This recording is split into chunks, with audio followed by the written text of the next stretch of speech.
Sugatan ang 3 miyembro ng armadong grupo at isang sundalo matapos magkasagupa sa Alyosan, Cotabato Province. Naaresto rin ang 21 kasapi ng lawless elements at kinumpiska ng otoridad ang kanilang mga baril. Idetalye mo, Naphtali Bendol. Nakasagupan ng mga sundalo ng 34th Infantry Battalion ang isang armadong grupo sa Barangay Bagulibas, Alyosan, North Cotabato. Bandang alas 4 ng hapon, araw ng Huwebes, October 24, 2024.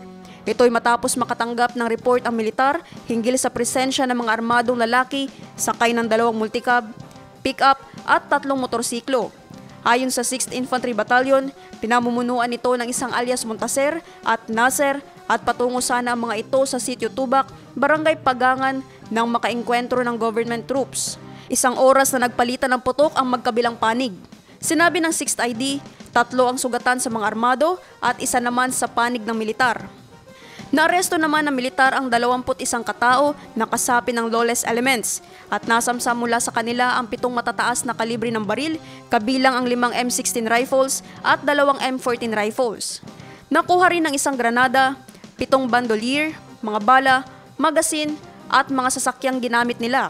Pinuri ni Major General Antonio Nafarrete, Commander ng 6th Infantry Division at Joint Task Force Central, ang kabayanihan ng mga sundalo, lalo na si Corporal Roy Villaber na nasugatan sa labanan at ngayon nasa maayos na kalagayan na. Pinasalamatan din ng Division Commander ang maagap na pagsumbong ng mga residente hinggil sa mga namataang armadong grupo.